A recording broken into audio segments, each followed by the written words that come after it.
Hello, sweet friends. Welcome back to the studio. Let's make our classic bowl, our regular classic bowl on our slab throwing hybrid system together. I'm using a 10-inch wheel bar attachment, but we do also have the 9-inch and the 11-inch. So if you have bat pins that are 9, 10, or 11 inches, you are in business.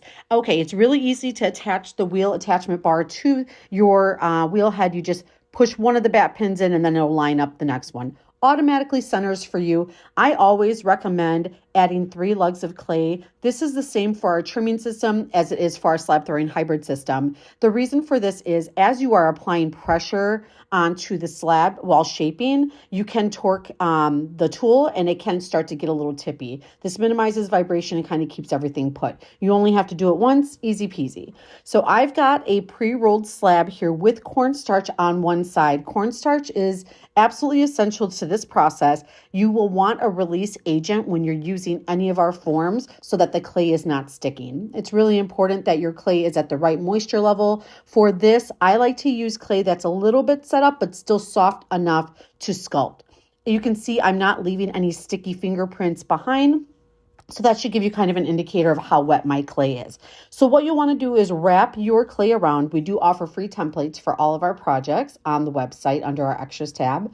And then we are going to do our best to match up our seam as close as possible. I use the same angle. I just use my pencil grip. So you're going to cut a beveled edge on both sides, and then this will fit together nice and easy. We will take care of smoothing this seam and really compressing the seam as our wheel starts to go. If you are new to our hybrid system, please go back and watch the intro video to our slab throwing hybrid system. I give you a lot of the details on why this system is so amazing. Just a few highlights here.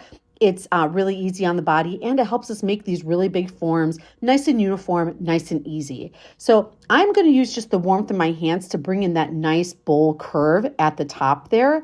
And then I am going to remove some extra clay right away while the form is on my, while it's on the wheel, not spinning yet. So here I'm just trying to match up my seam still. I will slip and score. Be careful when you're slipping and scoring. You don't want any of your slip. I use vinegar in my studio, or water would work fine too. You don't want any of that to creep between the clay and the tool. It can cause some sticking in those areas. So I'm going to go ahead and score all the way up for the bowl. It's a really nice, easy seam to put together, and you really get that nice curvature really easy without having to do anything fancy. So I apply the slip to the clay that's furthest away from the jig, and then I will apply some pressure with my hands. Now it's important here to really make sure that you're getting good contact with your seam, especially down toward the bottom. Remember, we're building this bowl upside down. So where it's making contact with the shelf is actually the lip of the piece. So we're going to take care to make sure that we have really good contact there. And then the part that's facing up is where our foot piece will go on. And I'll show you how to do that here in a second. So I'm going to just turn and make sure that the bowl is making contact all the way around. This is a really large form for slab throwing on the wheel. So you just want to make sure you're getting as much contact before the wheel starts spinning. I cut off my extra right away. You can also do that while the wheel is spinning. Couple pro tips here with our slab throwing hybrid system. You don't want the wheel to go really fast. The faster the wheel goes and the more pressure you put on the clay, the more stretch you're going to do, and it's going to kind of stretch away from the form. We just want really slow and steady pressure so that the clay can form against the jig and it's not getting really floppy and loose. I like to take my death rib here, which is a standard metal rib, and I start to scrape at the seam any extra clay that has started to bulge out. This just gives me a jump on minimizing and really compressing and hiding that side join there.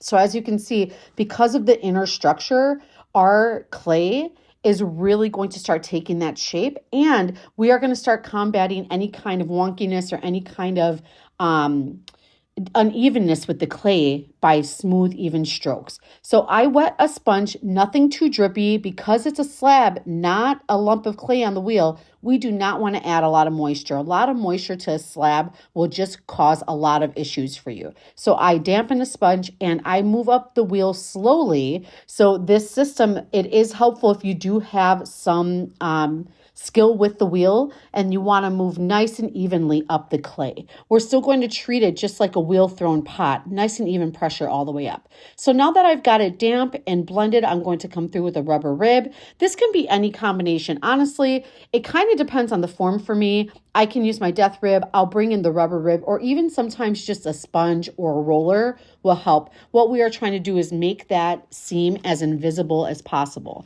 Now, that being said, if you want to highlight or accentuate the seam, you can totally do that. That's any kind of aesthetic that you want to add in. This is just a jumping off point, so you can add any kind of artistic flair. And then you'll see I'm smoothing a little bit more, and you can see the clay moving up just a little bit. Even with those small motions and small amount of pressure, you're still moving the clay up because the wheel is turning and you're using that to your advantage. So as I'm shaping this piece, really what I'm doing is making sure it's nice and finessed. I'm going to come on the top and I'm going to take off any extra using the jig as a guide. So you're sure to have a nice, even, level foot, which is kind of half the battle when it comes to a bowl. We don't want any bowls tippy or wobbly on the table. So I'm going to go ahead and score my piece while it's on the wheel. And then I will take the bottom that I have pre-cut. Just a note on the bottom, we do sell our bottom cutters separately and it'll be listed under the listing, but you see here, my bottom is really set up. I don't want any flop to that bottom clay because of the circumference of our foot. It is a lot larger than our last hybrid forms. We don't want this to sink too far into the form as we're working on it, unless that's an aesthetic choice that you're making. So I've got it set up a little bit more than my other foot pieces in previous videos. I like to put it right on the pot and then use the wheel to score. Keep the scoring marks towards the outer ridge. We just want the clay to make contact with the clay that's around the hybrid form. We do not want to secure this clay to the green part that you'll see peeking out from the top. If that happens, that's okay. It'll just give you a little bit of suction. You can still get your piece off, but trust me, skip the heartache and keep your scoring and your slipping towards that outer edge. So now I'm going to flip this over. And I try to dry fit first, but I know that these are going to fit because I've already tested them out before I start filming. But please make sure with the dry fit that your foot fits nicely. There will be a little bit of gapping and there'll be a little bit of a line there.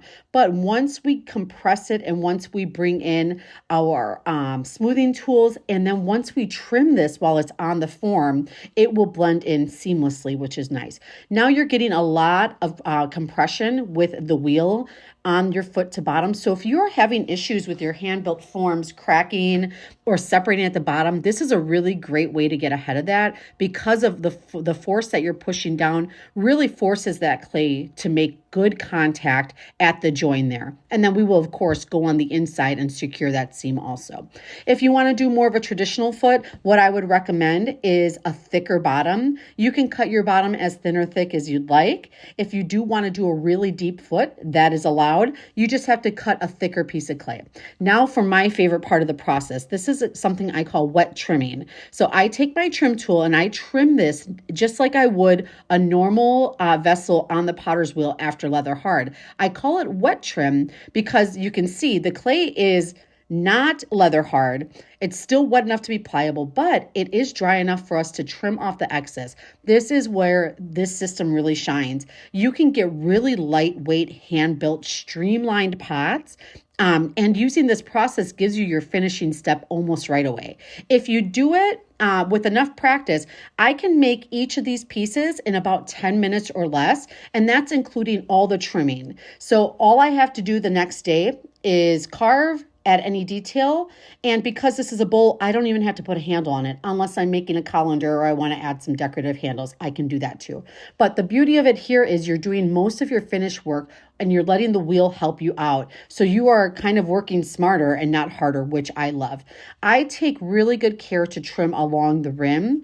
This gives me a really nice streamlined rim. It looks really great. And then it's also taking care of that side seam. So as we are trimming, you can see here, I'll show you where the side seam is.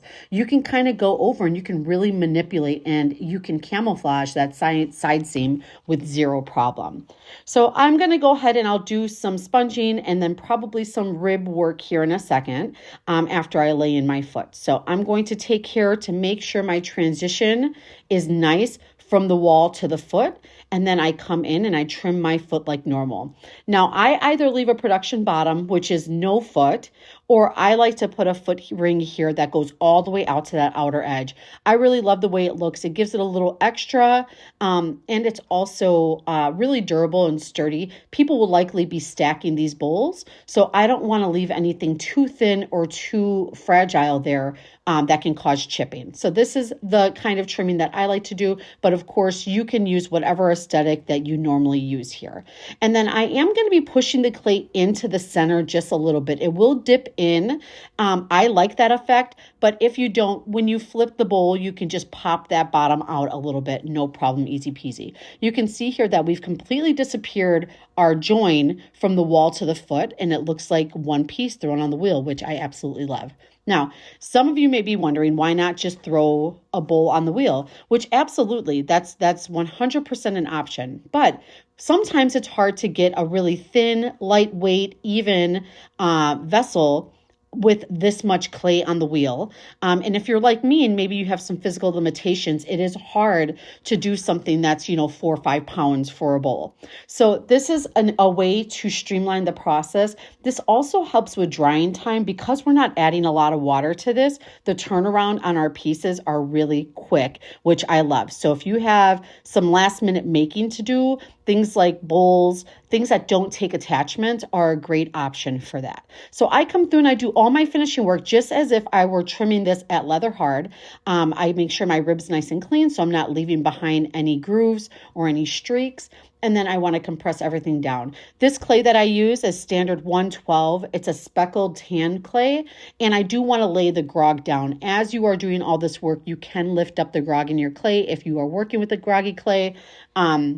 And this is just a really great time to make that nice and smooth. I like to do all my finishing at this point. And then I will add my maker's mark to the bottom, and I will show you how to remove this classic bowl from the hybrid jig. It's super easy. Because we've used cornstarch in the beginning, nothing should be sticking. If you have clay sticking to your form, please reach out to me and I will walk you through just some tips. Now I'm going to go back to a vertical format here. Sorry, I know it looks weird on your full screen, but I just want you to see how I lift this form off of the hybrid system. So it's really important that you take a few of your fingers and give downward pressure onto the jig, and then using a couple of your fingers, I use index and thumb, you're going to raise the platform. Because of the shape of this bowl, it really lends to releasing well. You just want to give that downward pressure, and then you want to scooch it up with your fingers. This shelf is amazing. It gives your clay a place to rest, but it also keeps your rim nice and round and in shape while we turn and flip and address our inside seams, which I'll show you how to do here. I usually just do a baker's flip. I get a wear board, put it on the bottom. Now remember, this clay is still pretty fresh, so you can ding it pretty easily, so try to be careful there. Now I leave the green shelf on while I am working the seams on the inside. I'm so sorry that it's not a full screen shot. We will do our best together here. So we've got the inside seam where the wall meets the bottom, and then we still have that vertical seam where we attach the clay to the wheel. So what I'm going to do is try to create that really nice seamless slope from the wall of the bowl to the foot of the bowl. So I just use this Kemper tool here. It's kind of like a finger tool. I'm sorry, I'll do the vertical seam first. So what I do is I smooth the seam together, and then I come through the bottom, and then I bring a little bit of the clay from the wall and I smush it down towards the bottom. This is really going to seal this inside. Now remember, we've done a ton of compression on the outside, so now we really want to make sure that that is matching on the inside. And then my studio brush has a little bit of vinegar on it still, so I like to smooth those seams, the vertical and the horizontal.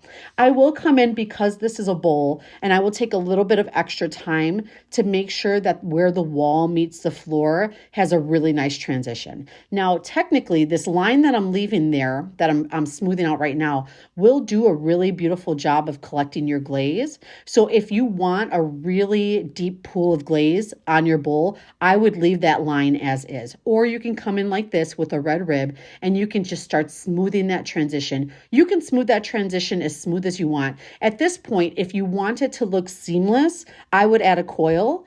And then what you would do is just add it with, I would add some vinegar, attach the coil, kind of smooth it in with my finger, and then really smooth out that transition line. I like the glaze to pool there, so I do keep that that little bit of a difference between the foot and the wall. Now, it might take a little bit of wiggling to get your shelf off of your vessel. Sometimes it's easy if you just kind of put your cone in there. This is our 3XL rim cone, if that gives you any kind of indication of how wide this bowl is. So I put my 3XL rim cone in, and then I will come around. I will smooth my lip.